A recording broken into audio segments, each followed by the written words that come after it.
Então, se você almeja ter uma empresa organizada, uma empresa direitinha, que funcione com princípios direitos, você não pode optar por ter ou não um compliance. Você tem que ter a obrigação de implantar isso na empresa. Você tem que ter o caixa como o teu filho querido e ter uma disciplina enorme com o caixa, né? E preservar esse caixa. O que a gente mais pega, né, no escritório de contabilidade é aquele negócio, né? Não, mas essa despesa pessoal pode pagar na empresa, esse cartão de crédito. Você sabe que, inclusive, você pode ter problema fiscal e tributário com relação a isso, principalmente nessa área de contabilidade. É fundamental você ter uma empresa que tenha uma boa estrutura, tenha um bom conhecimento e que tenha um compliance acima da média, da expectativa. Eu acho que você tem que ter uma empresa saudável, uma empresa rentável, uma empresa que gere riqueza, que propicie você ter a sua parcela justa de dividendos, né, de remuneração da empresa, para você almejar as suas ambições e fazer as suas conquistas.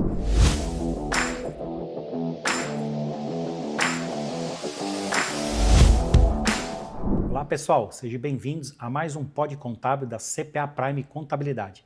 Antes de mais nada, curta, comente e compartilhe. Hoje num formato um pouquinho diferente, como um talk show. E para brilhantar, nós estamos aqui com meu amigo Júlio Dantas. Muito obrigado pela presença. Obrigado a você pelo convite, prazer muito grande estar com você à tarde aqui conversando, batendo esse papo aí. Legal. Bom, Júlio, vamos começar lá pela época da sua infância. Você já tinha essa vontade de ser algo tão importante assim no financeiro ou tinha outros sonhos? Sendo muito honesto com você, outros sonhos. Na verdade, eu desde pequeno, eu tinha quase que a convicção de que seria engenheiro, né? Então, a vida inteira gostei de eletrônica, gostava desse tema, desse assunto. Chegava a montar radinhos de pilha na minha época, por curiosidade mesmo, por interesse. E, obviamente, durante toda a minha formação escolar, eu tinha certeza que seria engenheiro. Cheguei até a entrar em engenharia, fiz faculdade de engenharia no início. Poxa. Saí do antigo colegial, né? Já prestei vestibular, entrei numa faculdade de engenharia. E aí, aquelas coisas são destinos, né? Com um ano de engenharia, eu entendi que a maior parte dos amigos que tinham feito engenharia depois tinham migrado para administração e finanças. Eu cheguei à conclusão que também ia seguir esse caminho, e aí falei, não, vou cortar caminho, vou pegar um atalho aqui, deixa eu tentar já fazer administração de uma vez por todas, e aí fiz um vestibular no ano seguinte de novo, no final do ano, entrei em algumas faculdades, aí selecionei uma para fazer administração de empresas, e foi aí que eu comecei a minha trajetória nessa área de administração de empresas e mais especificamente em finanças. Poxa, que legal. Mas na área de engenharia chegou a trabalhar em alguma Não, empresa? Não. Um ano de experiência só e o suficiente para estudar um pouco mais e prestar um novo vestibular para administração. Aí entrei em administração e segui a vida em administração. Bacana. Bom, legal. E você trabalhou 25 anos, né, numa empresa multinacional, né? Johnson & Johnson, posso falar aqui, né? Isso, pode sim. Pode sim. E depois você foi para empresas familiares, né? Bem diferente de uma empresa multinacional, né? Bem. Como a Camil SBT. Qual a diferença? Né? É grande essa diferença? Como é que é de uma multinacional para uma empresa familiar, no caso? Eu diria assim, a diferença é grande. Eu não diria que você tem coisas boas e ruins, elas são só diferentes, né? Obviamente, uma empresa multinacional, eu tive a maior parte da minha formação profissional foi em empresa multinacional, que tem um ritual diferente. São empresas globais, empresas altamente estruturadas, né? Prezam por uma formação e por um processo de desenvolvimento de pessoas num nível de organização diferente, né? Tem um processo decisório muito diferente, muito longo e muitas vezes perdem oportunidades, né? Mais engessado, então. Mais engessado. Já empresas familiares, elas, na maior parte das vezes, não são tão bem estruturadas, mas tem um processo decisório muito rápido, né? Porque você fala com o dono, ele toma a decisão e a coisa anda, né? Para o meu aprendizado, foi importante essa movimentação. Eu, assim, saindo depois de 25 anos de uma empresa multinacional, a ideia era realmente ter experiência em outros setores, em outros modelos de empresa, para eu poder continuar me desenvolvendo. Eu era executivo da América Latina de finanças da Johnson & Johnson, era na América Latina o mais alto nível nessa posição de finanças. E aí tomei uma decisão de migrar para uma empresa nacional, que foi a Camil, né? Com a consciência de que eu ia viver mundos diferentes. Mas foi uma experiência fantástica, né? A empresa é excelente, ajudou demais nesse processo de aculturamento e transição, né? E foi assim, muito bom. Acho que foi uma troca excelente durante o período que eu tive lá, uma troca de conhecimento excelente, né? Eu aportando muitas coisas que eu aprendi, de coisas, de processos estruturados em empresa multinacional e conseguindo replicar isso e trazer para a empresa nacional. E a Camil tem um desenvolvimento fantástico depois da minha passagem lá, abriu capital e hoje segue como uma das maiores empresas multinacionais brasileiras no ramo de alimentos, né? Ah, sim. Quem nunca ouviu falar, né? Arroz e feijão principalmente, né? E hoje é multicategoria, né? Hoje tem não é só arroz e feijão. Açúcar, tem pescados, né? Que a marca Coqueiro é da Camil. E aí diversificou, né? Tem biscoito, tem café, e aí seguiu massas, está em outros segmentos, né? Bacana. Bom, já que você está na área financeira há muito tempo, quais os maiores erros que o empresário faz na empresa dele na área de finanças, que realmente quebra? Dá para elencar alguns itens? Eu acho que, claro que tem alguns itens, alguns erros que são capitais, né? Mas eu acho que pelo menos alguns dos principais pontos de atenção, primeiro, olhar o caixa. Você tem que ter o caixa como o teu filho querido e ter uma disciplina enorme com o caixa, né? E preservar esse caixa. Ele é quem vai te salvar em momentos difíceis e que, assim, nós vivemos numa condição, além de Brasil, de mundo também, né? Que hoje você ter um caixa sólido, não depender de dívida para sobreviver, faz uma diferença enorme. Mas eu acho que algumas outras coisas que às vezes acontecem, não vou generalizar, mas não é incomum acontecer, é você misturar gastos, né? É você misturar gastos da empresa com gastos pessoais, né? Eu acho que você tem que ter uma empresa saudável, uma empresa rentável, uma empresa que gere riqueza, que propicie você ter a sua parcela justa de dividendos, né, de remuneração da empresa, para você almejar as suas ambições e fazer as suas conquistas. Essa mistura não é muito saudável, né, e ela às vezes prejudica a empresa e você acaba perdendo as duas coisas, né? Você acaba perdendo os seus desejos e a empresa acaba perdendo também e ela pode sofrer consequências difíceis, né? Eu acho que é isso, é caixa e não misturar os negócios. Se você tem duas preocupações só e não quer ter muito mais, se você olhar para essas duas preocupações, eu acho que você vai conseguir uma gestão bacana na sua empresa. Já é o início, né? Eu acho que sim. O que a gente mais pega, né, no escritório de contabilidade é aquele negócio, né? Não, mas essa despesa pessoal pode pagar na empresa, esse cartão de crédito. Não, você sabe que, inclusive, não. Você pode ter problema fiscal e tributário com relação a isso. E hoje, o mundo está conectado e a fazenda está conectada também, né? Sim. Então, os nossos passos, né, como financeiros, né, como gestão de finanças, eles automaticamente são registrados, né? É difícil você desassociar essas coisas, né? Eu acho que não pode ter essa mistura, com pena de você ter, além de prejudicar a empresa, você também ter problemas do ponto de vista tributário e fiscal, né? Eu acho que não vale a pena correr esse risco, principalmente hoje, né? Com certeza, né? A gente lembrei de um caso recente no escritório que o empresário falou, eu não tiro nada da minha empresa. Aí a gente vai fechar o balanço, né? Aí viu lá o cartão de crédito pessoal dele, da esposa, das filhas, aí o pagamento do carro que está em nome de pessoa física dele, da prestação. Falei, pô, como que você não está tirando? Isso aqui. Não, eu não tiro nada, é a empresa que paga. Eu não tenho nada a ver com isso, é a empresa que paga, né? A empresa que paga. Poxa, aqui está seu Prolabore e um monte de distribuição de lucros, como você não tira nada? É uma bomba relógio, né? Sim. É isso, é achar que isso é invisível, isso não é invisível hoje. Né? Com certeza. É correr, eu não digo nem correr um risco, né? É ter assim, você está numa contagem regressiva de em algum momento ter um problema sério, né? De difícil explicação.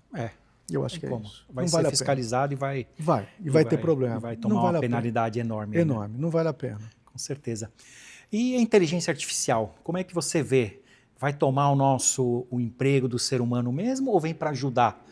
E na área financeira, como é que você vê? Olha, eu tenho assim, uma visão muito pragmática de tecnologia e assim, nesse tema de inteligência artificial, né? Não é um assunto que você pode virar as costas e achar que não vai te afetar, né? Eu acho que o nível de desenvolvimento que ela se encontra hoje, seguramente ela vai afetar tudo aquilo que ela puder fazer e que for mais eficiente e mais barato, seguramente o mundo vai caminhar para isso, né? Então, funções repetitivas que você consegue com esses robôs, você fazer automação, naturalmente elas vão migrar para isso, né? Eu ainda entendo que a inteligência artificial ela não tem a essência do ser humano, né? Acho que ainda não, talvez em algum momento vai ter, né? Então, eu acho que tudo aquilo que depende da nossa essência é mais difícil de você fazer automação, né? Mas aquilo que é processo rotineiro, processo mecânico, né? De repetição, repetitivo, eu acho que ela deve superar. Então, por exemplo, trazendo um pouquinho para a nossa realidade, né? Conciliação bancária, conciliações, processos dessa natureza, eu acho que são muito fáceis de ser feita uma automação com inteligência, né? E aí sim, essas pessoas, em algum momento, se elas só fazem isso na vida, elas devem ser afetadas, né? Eu acho que, de uma forma geral, a inteligência artificial é uma realidade. O que a gente precisa discutir é se, em algum momento, ponto ético, né, não precisa ser normatizado, né? Então, por exemplo, me chama a atenção algumas coisas, quando você fala de inteligência, né, que o desenvolvimento hoje ele está tão grande que muitas vezes é difícil você diferenciar, por exemplo, áudio, voz, né? É difícil você diferenciar a realidade de alguma coisa criada por inteligência. Imagem, a mesma coisa. Talvez, se a gente chegar num momento onde essa diferença seja muito difícil, eu acho que ela pode gerar alguns incômodos, né? Imagina alguém pegar a sua voz, e se não fosse possível identificar mais se ela é sua ou não, ou mesmo se numa janela de tempo ser mais difícil você identificar ou não, imagina a situação que pode causar isso para alguém, né? Poxa, uma Como é fake que news você aí, comprova? você... Então, acho que essas coisas são coisas que eu acho que cabe uma reflexão e ver como é que a gente vai tratar esse tipo de coisa, né? Imagem, vídeo. Hoje você tem um nível de sofisticação que às vezes você confunde mesmo com a realidade, né? É que depois que espalhou na internet, aí nas mídias, a gente Eu acho que esse tá é outro perdido. problema. Mesmo que você consiga depois provar de alguma forma que não era você tudo, Já manchou, só o né? dano causado por esse período eu acho que é uma coisa que a gente precisaria refletir, né? Talvez quando alguém começar a ser afetado por isso, vá pensar um pouco melhor, né? Mas eu acho que é uma realidade. Não dá para virar as costas para isso. Nós precisamos entender e entender como é que a gente vai conseguir trabalhar bem com isso, né? Acho que pode ajudar na nossa área de finanças. Em muita coisa eu acho que ela pode ajudar, né? O que a gente precisa ser é seletivo, é ver assim, em que realmente ela pode ser útil, em que realmente a gente vai precisar de um humano para poder desenvolver, fazer alguma coisa. Legal. E o compliance, né? Você já deve ter liderado nas grandes empresas, né? Principalmente na multinacional. Uhum. E como é que você vê para as empresas de médio porte e pequeno porte? Você acha essencial? Como é que você acha? Eu acho assim, o compliance ele tem que ser entendido, né, da forma apropriada, né? Ele, na minha opinião, ele não é opcional, né? Você estar ou não em compliance, né? E não é nenhuma virtude você estar em compliance, é uma obrigação. Eu vejo como uma obrigação, né? Eu trabalhei, como você falou no início, em empresas multinacionais que tinha laboratórios farmacêuticos, né? E você imagina o nível de compliance e requisitos que existe hoje, né? Hoje você tem empresas abertas na Bolsa de Valores, principalmente na B3, que tem um nível de compliance, ou a exigência de um nível de compliance muito elevado, né? Então, se você almeja ter uma empresa organizada, uma empresa direitinha, que funcione com princípios e direitos, você não pode optar por ter ou não um compliance. Você tem que ter a obrigação de implantar isso na empresa, independente do nível de maturidade que a sua empresa tenha, independente do tamanho da sua empresa. Eu acho que esse é um princípio que deve nortear desde a abertura da empresa para o resto da vida dela. Legal, bacana. Então, o pequeno empresário aí já tem que pensar, né, no compliance para que cresça, né? Que senão sem dúvida, você sem acaba... dúvida. Não importa o tamanho. Não Né? importa o tamanho. Ética, compliance, você ter princípios que norteiam a sua organização, ele é fundamental. Né? E mostrar isso tem um valor. Né? Quem está do outro lado te conhecendo e vê que você preza por isso, trata você de uma forma diferente, o seu negócio de uma forma diferente. Legal. Bom, você já liderou, né, fusões, aquisições, né? Qual o impacto na área financeira e principalmente a área que a gente falou agora, compliance, cultural, né? O que impacta né, nessas fusões e aquisições? Eu acho que o grande desafio de você, assumindo que toda a lição de casa foi feita no início para análise da aquisição, a avaliação dos due diligences, a precificação e tudo, e a conclusão de que aquilo estrategicamente funciona para você, eu estou superando isso, já estou indo no passo seguinte, né? A aquisição concretada, né? Ou concretizada. Né? Em ela sendo concretizada, eu acho que o grande desafio é você fazer a integração dos negócios. Né?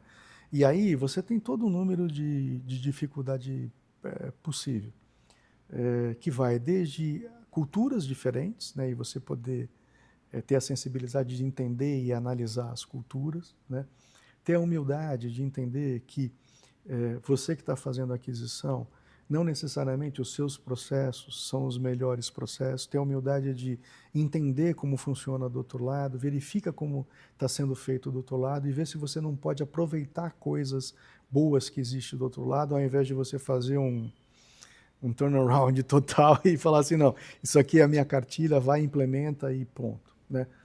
Muita gente faz isso, essa é uma possibilidade, mas eu sugiro fazer uma reflexão e ter a humildade de entender o que pode ser melhor do outro lado para você poder aproveitar. Né?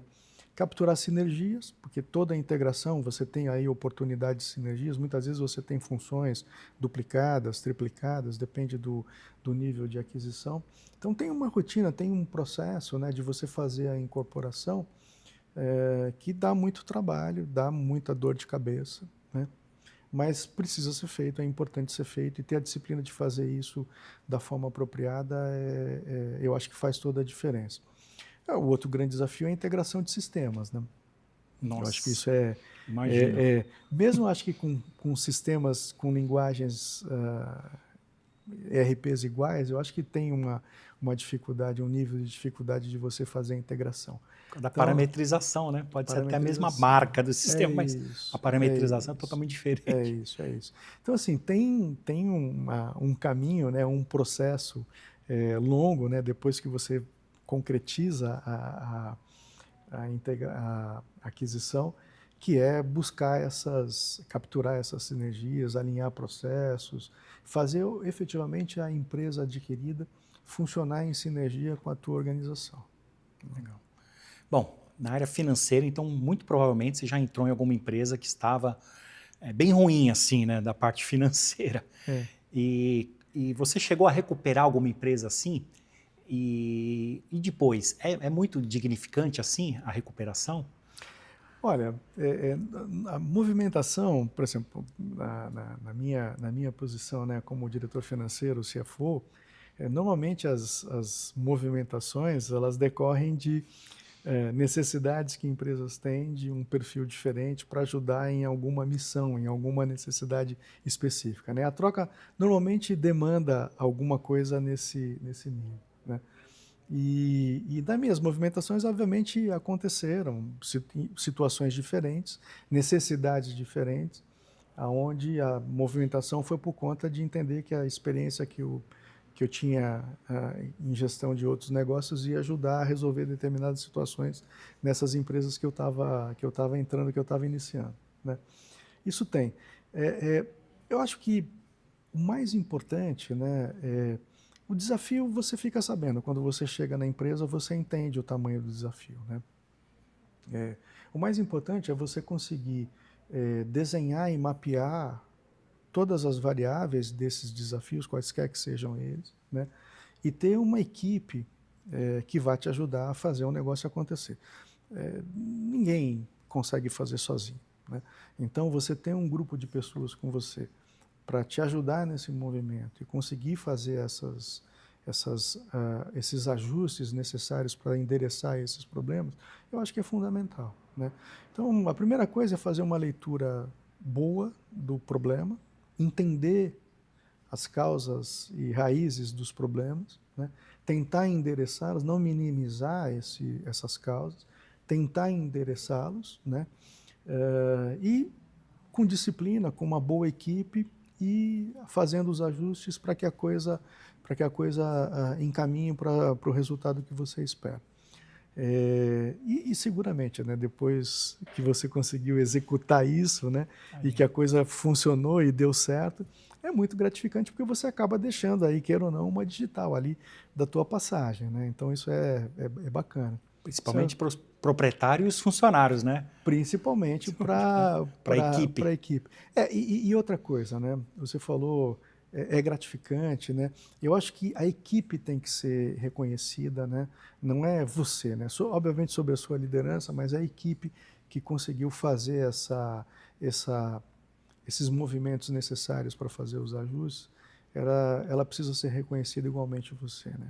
Como eu disse no início, ninguém faz nada sozinho. Sim, né? Legal.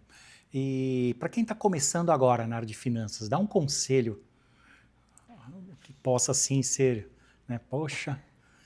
Eu consigo, eu tive muita sorte de, assim, ao longo da minha jornada, colecionar experiências que moldaram a minha formação em finanças, né? Então eu posso assim dar alguns exemplos do que eu entendo que seja importante para quem está começando nessa área, ter uma boa formação e, obviamente, você tendo uma robustez no teu processo de formação profissional, isso abre portas e sempre ajuda você a progredir na sua carreira, né?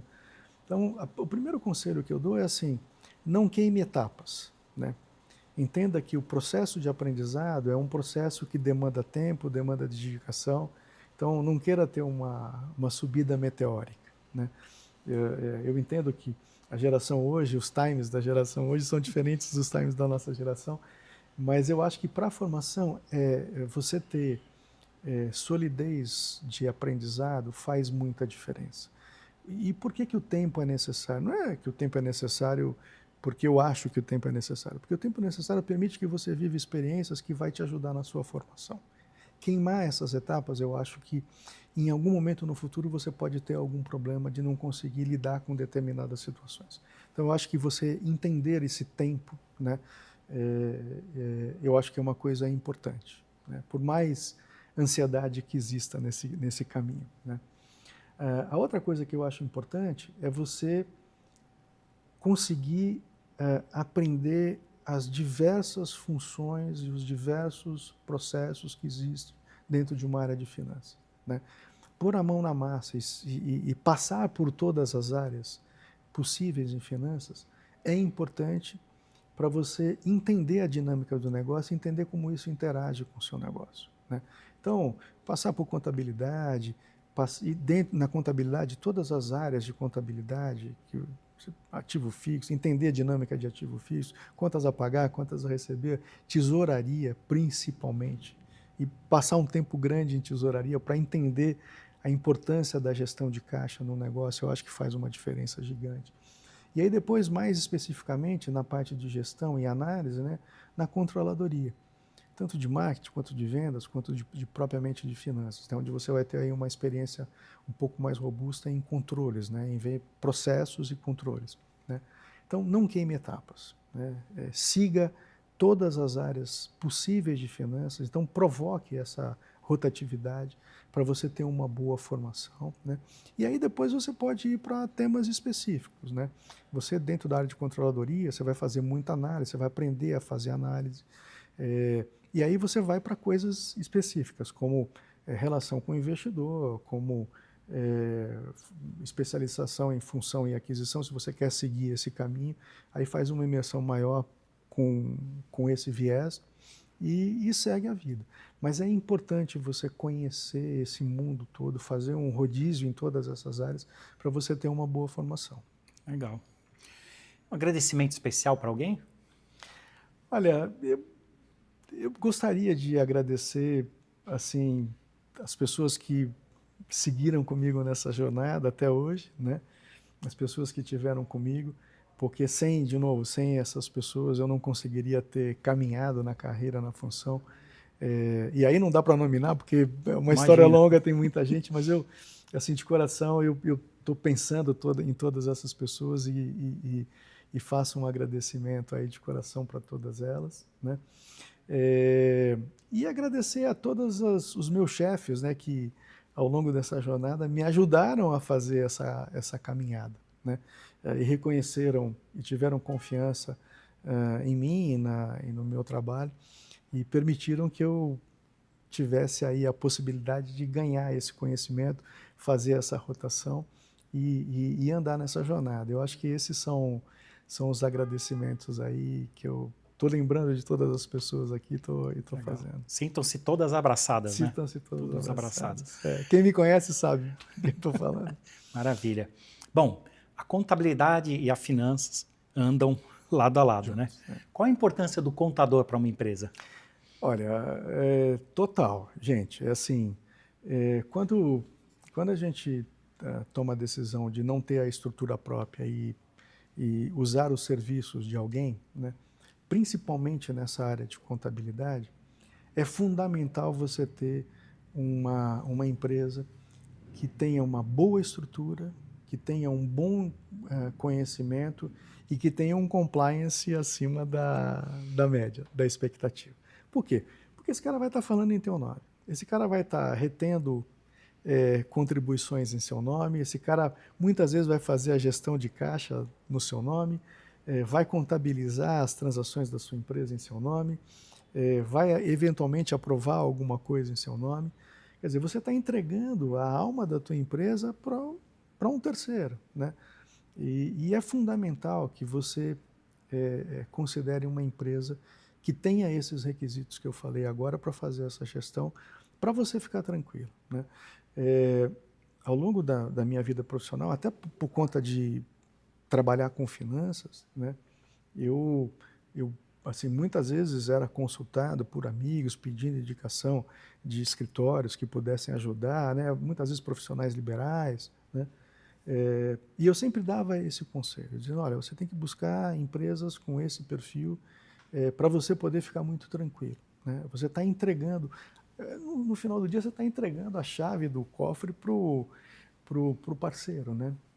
E tem que ser alguém de muita confiança e que tenha esse nível de compliance como uma coisa também não opcional na empresa, né?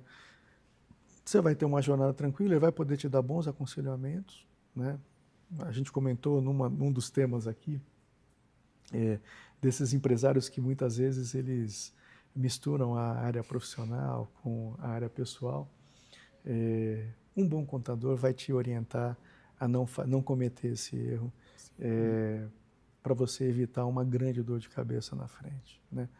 Talvez alguns que não sejam tão bons ou não tenham um compliance tão elevado, vão querer até te ajudar a você seguir esse caminho, né? Mas eu acho que o bom, ele vai te convencer de que essa não é uma boa prática para o teu bem, dando só como exemplo para ilustrar, né? Mas eu assim, se tivesse essa necessidade, hoje obviamente eu tenho uma empresa aberta, eu participo de conselhos de administração também, onde eu preciso dar nota, essas coisas.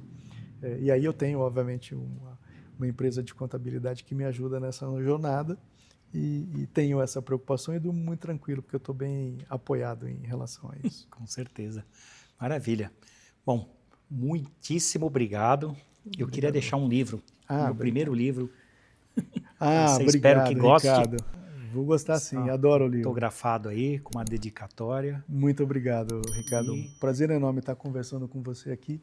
E precisando aí de outras conversas em relação a outros temas aí da minha jornada aí profissional, fica à vontade, vai ser um prazer estar contigo. Legal. Deixa o seu LinkedIn para a gente pode falar naquela câmera ali. Júlio César Garcia Dantas. Como se você põe Júlio Dantas, deve aparecer vários nomes ali, mas eu acho que se alguém tiver interesse aí em conectar e saber um pouquinho mais da minha história, é Júlio César Garcia Dantas no LinkedIn. Legal. Aí vocês vão me encontrar lá. Bacana. Muitíssimo obrigado. Obrigado a você. Até a próxima, pessoal.